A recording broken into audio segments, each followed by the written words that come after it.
Oh, man, after the devotion they gave you, you're fired too. Fired. I beg your pardon? I'm fired?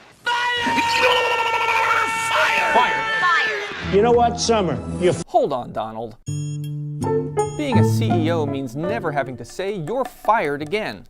You son of a... While fertile fodder for the movies, you're fired is now being sugarcoated with all sorts of phrases that let bosses pretend the bad news isn't personal. Not fired.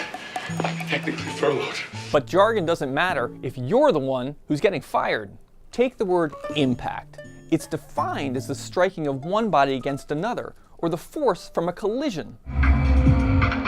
The word came up when Tim Armstrong announced plans to cut staff at the Patch local news websites. He didn't say anyone would be laid off. He said there would be a few hundred impacts. But in the very same conference call, he snaps at an employee who's been filming the meeting. Abel, put that camera down right now. Abel, you're fired. Out. So what executives say in public is quite different from what they say in private. Streamline sounds good. Downsize? It's kind of a downer. But right size? You can't go wrong when you're right. Now take demise. It's defined as the end of an activity or existence. Termination. Death.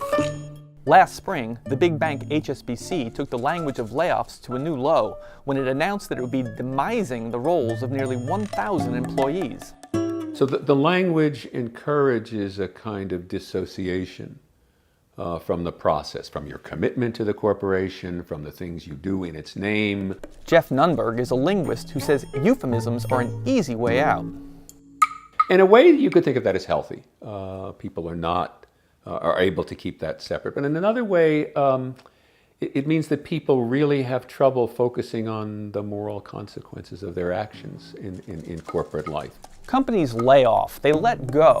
When I was working in London, the British phrase was make redundant. It never caught on here, but give it time. Here in the US, the MBA CEO talks about RIFs, reductions in force. The good news is you're fired.